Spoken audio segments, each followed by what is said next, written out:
Bismillahirrahmanirrahim. Assalamualaikum warahmatullahi wabarakatuh.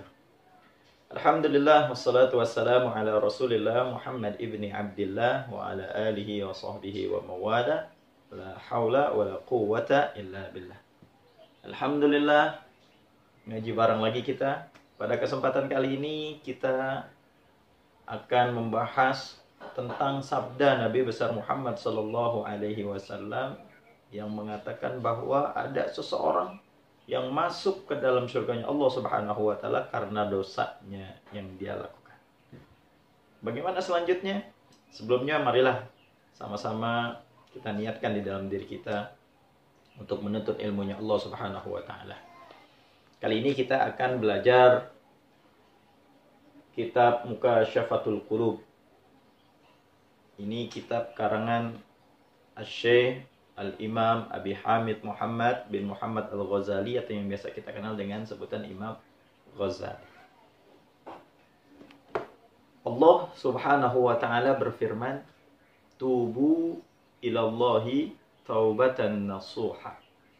Yang artinya, taubatlah kamu kepada Allah Subhanahu wa taala dengan sebenar-benarnya taubat. Nah, di sini kalau kita belajar bahasa Arab, di sini adalah kata perintah yang diperintahkan oleh Allah Subhanahu wa taala. Yang artinya, "Hei manusia, bertaubatlah kamu." Nah, ulama sepakat bahwa taubat di sini adalah fardu ain. Artinya wajib bagi orang-orang yang beriman kepada Allah Subhanahu wa taala untuk senantiasa bertaubat kepada Allah Subhanahu wa taala. Dan ketika kita ingin bertaubat kepada Allah Subhanahu wa taala, dan kita harus yakin bahwa taubat kita diterima oleh Allah Subhanahu wa taala. Kenapa? Karena diriwayatkan oleh Sayyidina Ali karramallahu wajhah. Apa kata beliau? Aku mendengar Rasulullah sallallahu alaihi wasallam pernah bersabda bahwa ada tulisan di sekitar arsy-Nya Allah Subhanahu wa taala yang telah tertulis semenjak 4.000 tahun sebelum penciptaan manusia. Apa tulisannya? Wa inni laghaffarun liman taba wa amana wa amila shalihan tsumma tada. Itu adalah firman Allah Subhanahu wa taala. Kata Allah Subhanahu wa taala, dan sesungguhnya aku laghaffarun, yang maha mengampuni daripada dosa-dosa manusia semuanya. Liman taba, tapi bagi siapa orang yang ingin bertaubat, Allah ampunin dosanya. Wa amana, dan orang-orang yang beriman kepada Allah Subhanahu wa taala. Wa amila shaliha, dan selalu mengerjakan kebaikan. Nah, di sini ada urutannya. Ketika kita ingin kembali kepada Allah Subhanahu wa taala, maka bertaubatlah kita kepada Allah Subhanahu wa taala. Dan ketika kita sudah bertaubat kepada Allah Subhanahu wa taala, wa amana, kita berimanlah kepada Allah Subhanahu wa taala. Kita melakukan perintah-perintah Allah Subhanahu wa taala. Karena banyak orang muslim tapi dia tidak beriman kepada Allah. Tapi kalau orang sudah beriman kepada Allah, maka dia muslim. Tetapi orang Islam belum tentu dia beriman kepada Allah Subhanahu wa taala. Maka di sini tulisannya wa amana, yaitu beriman kepada Allah Subhanahu wa taala. Wa amila shalihan. Dan biasanya kata amanah, kata orang yang beriman, itu pasti selalu senantiasa dengan diiringi wa amila shalihan, dengan mengerjakan amalan-amalan yang soleh. Kenapa? Karena orang yang beriman kepada Allah Subhanahu wa taala itu sudah pasti mengerjakan amalan-amalan soleh yang diperintahkan oleh Allah Subhanahu wa taala. Ada sebuah sabda Nabi besar Muhammad sallallahu alaihi wasallam, ada seseorang yang masuk ke dalam surganya Allah karena perbuatan dosanya tersebut. Ketika Rasulullah bersabda demikian, ada sahabat berkata kepada Nabi besar Muhammad sallallahu alaihi wasallam, "Ya Rasulullah, kok bisa?" Apa kata baginda Rasul sallallahu alaihi wasallam? Sesungguhnya orang tersebut senantiasa yang ada di matanya, yang ada di pandangan matanya, itu adalah dosa-dosanya dia. Jadi mau kemana aja dia selalu ingat, ya Allah, dosa gue gede banget, ya Allah. Berapa tahun saya suka minum minuman khamr, udah berapa tahun saya main perempuan, udah berapa tahun ya Allah saya main yang haram-haram. Selalu gitu. Nah, ketika ada temennya yang ngajak, dia berpaling. Yuk, balik yuk, kita ke sono lagi yuk. Yuk, kita ngerjain yang maksiat yang kayak gini. Dia ingat di mukanya itu dosa-dosanya dia, sehingga dia berpaling. Setiap ada orang yang mau ngajak, dia berpaling. Sampai akhirnya dia meninggal dunia dan masuk ke dalam surganya Allah Subhanahu wa ta'ala. Itulah yang dimaksud oleh baginda Rasul sallallahu alaihi wasallam, orang yang masuk ke dalam surga karena dosanya. Bukan karena kita ngelakuin dosa terus kita masuk surga, enggak. Karena apa? Karena taubatnya dia kepada Allah Subhanahu wa ta'ala akan dosa-dosanya dia yang telah dia lakukan. Tuh. Jadi ketika kita melakukan dosa, buru-buru kita bertobat kepada Allah Subhanahu wa ta'ala. Sebagaimana firman Allah, tubu ilallahi taubatan nasuha. Tobatlah kamu dengan sebenar-benarnya taubat kepada Allah Subhanahu wa ta'ala. Nah, ketika kita sudah bertaubat kepada Allah Subhanahu wa ta'ala, yang harus kita lakukan adalah taubatan nasuha. Apa itu taubatan nasuha? Taubatan nasuha adalah taubat yang benar-benar tidak akan mengulanginya lagi. Taubat yang benar-benar meninggalkan daripada dosa yang telah dia minta ampun kepada Allah Subhanahu wa ta'ala. Jadi jangan jadi taubat sambal. Sekarang taubat, besok ngelakuin lagi. Sekarang taubat, besok ngelakuin lagi. Nah, kalau ini disebut taubat yang hanya lahiriahnya saja. Tetapi batinnya, hatinya tidak bertobat juga kepada Allah Subhanahu wa ta'ala. Dia hanya merubah fisiknya saja. Seolah-olah dia bertobat, gue ke masjid dah. Setiap 5 waktu gue ke masjid pokoknya. Tapi tetap dalam hatinya ada kedengkian, ada kebencian, ada ketidaksabaran. Dia tidak seutuhnya dia bertobat kepada Allah Subhanahu wa ta'ala. Hanya lahiriahnya saja yang ingin terlihat oleh orang lain. Dia ke masjid berjamaah ingin dilihat orang lain. Dia membaca Al-Quran, orang lain melihat dia. Dia umroh, dia haji, orang lain melihat dia. Tetapi hatinya dia tidak hijrahkan. Hatinya dia tidak taubatkan kehadirat Allah Subhanahu wa ta'ala. Dikatakan oleh Al-Imam Al-Ghazali, dibilang orang yang seperti ini ibarat tong sampah yang ditutupi oleh kain sutra. Suatu ketika ada seseorang yang mengangkat kain sutra tersebut, maka orang akan melihat betapa jijiknya ternyata tempat ini. Sehingga orang-orang akan berpaling dari dia. Dan inilah yang dimaksud oleh Allah Subhanahu wa ta'ala. Nanti akan ada di yaumil qiyamah, di mana hari semua rahasia-rahasia dibongkar oleh Allah Subhanahu wa ta'ala. Dan orang-orang yang seperti ini nanti ketika diangkat daripada hijab dosa-dosanya, terlihat semua kemaksiatan yang pernah dia lakukan, maka malaikat-malaikat pun tidak ada yang ingin melihat dia. Semua malaikat berpaling dari dia. Yaitu siapa? Orang-orang yang pandai menyembunyikan dosanya. Na'udzubillah wal'iyadu billah. Maka ngerinya kita, pentingnya kita ini untuk senantiasa bertobat kepada Allah Subhanahu wa ta'ala. Sebesar apapun dosa kita, sebesar-besarnya dosa kita, wajib kita bertobat kepada Allah Subhanahu wa ta'ala. Jangan ada di dalam hati kita, waduh nanti tobat gue gak bakal diterima nih sama Allah Subhanahu wa ta'ala. Jangan sampai ada pikiran seperti ini. Kita harus senantiasa bahwa Allah inilah Ghaffar, Allah ini Maha Pengampun. Kan sudah ada di tulisannya tadi.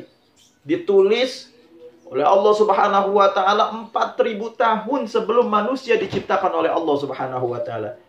Wa inni laghaffarun liman taba wa amana wa amila shalihan tsumma tada. Lalu kemudian Allah memberikan petunjuk. Jadi Allah udah ngampuni.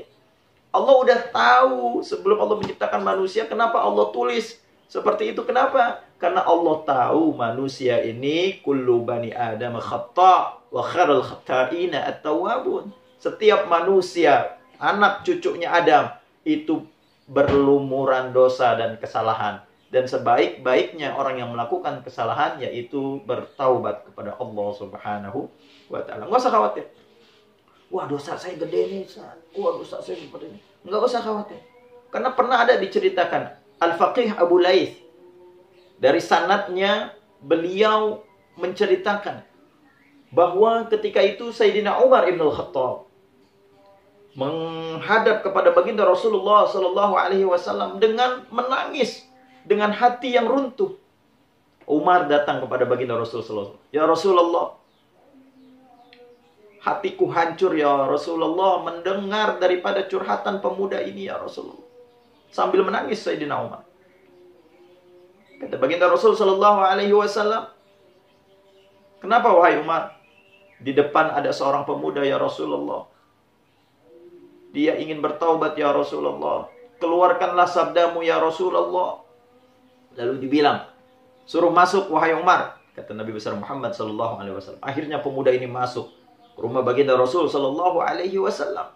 Lalu ditanya oleh baginda Rasul sallallahu alaihi wasallam, wahai anak muda, apa yang membuatmu menangis? Telah melakukan kesalahan apa engkau wahai anak muda? Kata baginda Rasul sallallahu alaihi wasallam. Lalu anak muda tersebut berkata, ya Rasulullah, sesungguhnya aku telah melaksanakan dosa yang besar ya Rasulullah.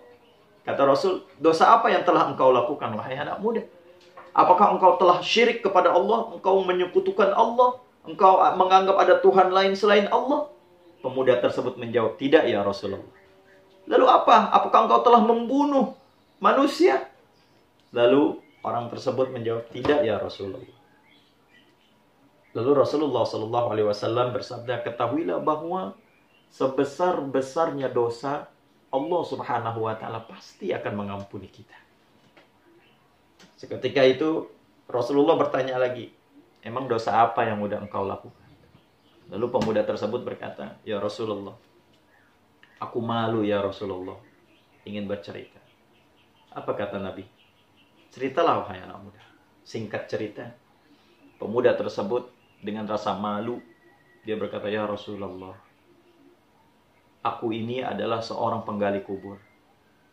Aku telah 7 tahun melakukan pekerjaan ini ya Rasulullah. Lantas, kata baginda Nabi. Lalu pemuda tersebut, ketika itu ada seorang pemudi dari kalangan Ansor meninggal dunia.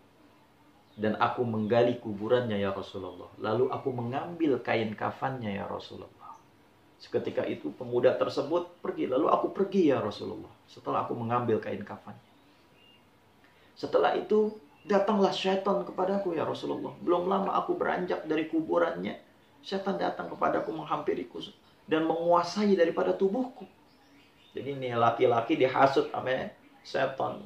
Dibisik-bisikin sama syaitan. Lalu apa? Lalu berkatalah pemuda tersebut, ya Rasulullah, yang akhirnya aku menyetubuhi daripada mayit perempuan tersebut ya Rasulullah. Lalu seketika itu belum lama aku beranjak dari kuburnya setelah aku menyetubuhi daripada mayit tersebut. Tiba-tiba mayit tersebut datang kepadaku ya Rasulullah. Dan dia berkata kepadaku, celakalah engkau wahai pemuda, di mana engkau telah mengambil daripada kain kafanku dan meninggalkan aku dalam keadaan telanjang junub di asrama kematian ini. Seketika itu nangis pemuda tersebut di hadapan Rasulullah Sallallahu Alaihi Wasallam. Dan seketika itu mendengar cerita dari pemuda tersebut, Rasulullah Sallallahu Alaihi Wasallam langsung bangun dan lompat ke pemuda tersebut. Lalu Rasulullah Sallallahu Alaihi Wasallam mendorong daripada tengkuk seorang pemuda tersebut. Apa yang dikatakan Rasulullah? Sangat marah baginda Rasul. Karena terlalu keji daripada dosa yang dilakukan oleh pemuda tersebut. Lalu Rasulullah Sallallahu Alaihi Wasallam berkata kepada pemuda tersebut, wahai fasik. Tadinya Rasulullah berkata, wahai pemuda, dengan kalimat yang santun. Rasulullah ketika mendengar itu, dia langsung bilang, hei orang fasik, orang yang melakukan kemaksiatan, celakalah engkau, pergilah engkau, pulanglah engkau, bertobat kepada Allah Subhanahu wa taala. Marah baginda Rasul sallallahu alaihi wasallam. Seketika itu pemuda tersebut akhirnya pulang, dia malu. Dia pulang, dia bertaubat kepada Allah Subhanahu wa taala selama 40 malam dia bertaubat sama Allah, minta sama Allah. Apa doa dia?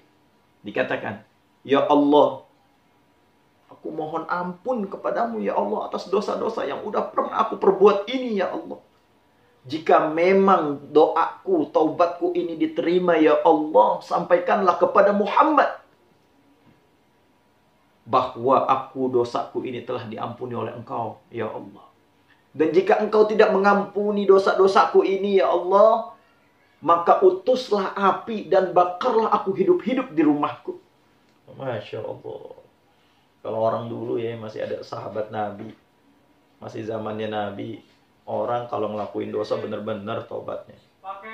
Tapi kalau kita saat ini, ya Masya Allah, lihat coba, kita tobat sambal doang, nggak seperti tobatnya orang-orang dulu, sahabatnya Nabi Muhammad Sallallahu Alaihi Wasallam. Nah, ketika itu setelah 40 hari datang Jibril alaihissalam kepada baginda Muhammad Sallallahu Alaihi Wasallam. Lalu Jibril salam kepada baginda Rasul, "Assalamualaikum ya Rasulullah." Nabi menjawab, "Waalaikumsalam ya Jibril." "Ya Rasulullah, sesungguhnya aku diutus oleh Allah Subhanahu wa taala untuk memberikan wahyu kepadamu ya Rasulullah. Allah titip pesan kepadamu, wahai Rasul." Lalu kata baginda, "Apa pesannya?" Jibril berkata, "Allah mengatakan, siapakah yang menciptakan manusia? Apakah engkau yang menciptakan manusia?" Kata Jibril. Lalu Nabi besar Muhammad Sallallahu Alaihi Wasallam berkata kepada Jibril, "Ya Jibril, sesungguhnya Allah Subhanahu wa taala yang menciptakan aku dan yang menciptakan mereka semua. Dan Allah lah yang memberikan rizki kepadaku dan yang maha memberikan rizki kepada mereka semua, yaitu kepada manusia semuanya dan makhluk-makhluk." Saat itu Jibril alaihissalam berkata kepada baginda Rasulullah sallallahu alaihi wasallam, "Ya Rasulullah, ketahuilah bahwa Allah Subhanahu wa taala telah mengampuni taubat daripada pemuda yang kemarin datang kepadamu, wahai Rasulullah." Seketika itu Rasulullah SAW menyuruh sahabat untuk memanggil pemuda tersebut. Dan akhirnya Rasulullah memberikan kabar gembira kepada pemuda tersebut bahwa taubatmu telah diterima oleh Allah Subhanahu wa taala. Masya Allah. Begitu indahnya kita tinggal di zamannya Rasulullah Sallallahu Alaihi Wasallam, kita langsung tahu taubat kita diterima atau tidak oleh Allah Subhanahu wa taala. Masya Allah. Teringat sabda Nabi besar Muhammad Sallallahu Alaihi Wasallam, "Ayuhan nas, wahai manusia, alam, ketahuilah bahwa sebagus-bagusnya suara yang dicintai oleh Allah Subhanahu wa taala yaitu suara atau tangisan atau jeritan orang-orang yang melakukan dosa kepada Allah lalu dia bertaubat kepada Allah Subhanahu wa taala." Jamaah yang dimuliakan Allah Subhanahu wa taala, marilah sama-sama kita taubat kepada Allah Subhanahu wa taala, karena taubat ini adalah kewajiban bagi setiap orang-orang yang beriman kepada Allah Subhanahu wa taala. Dosa kecilkah atau dosa besarkah, wajib kita bertaubat kepada Allah Subhanahu wa taala agar Allah turunkan rahmatnya kepada kita semuanya. Sungguh indah orang-orang yang tinggal bersama Rasulullah SAW. Rasul sendiri yang mengabarkan bahwa taubatmu telah diterima oleh Allah Subhanahu wa taala. Dan saat ini, bagaimana kita tahu taubat kita apakah diterima atau tidak oleh Allah Subhanahu wa taala? Insya Allah di kesempatan berikutnya kita akan bahas siapa-siapa saja atau bagaimana ciri-ciri seseorang yang taubatnya diterima oleh Allah Subhanahu wa taala. Cukup sekian dan saksikan di YouTube berikutnya tentang bagaimana orang-orang yang taubatnya diterima oleh Allah Subhanahu wa taala. Mohon maaf, tetap semangat, tetap istiqomah, ngaji bareng kita, jangan putus. Assalamualaikum warahmatullahi wabarakatuh.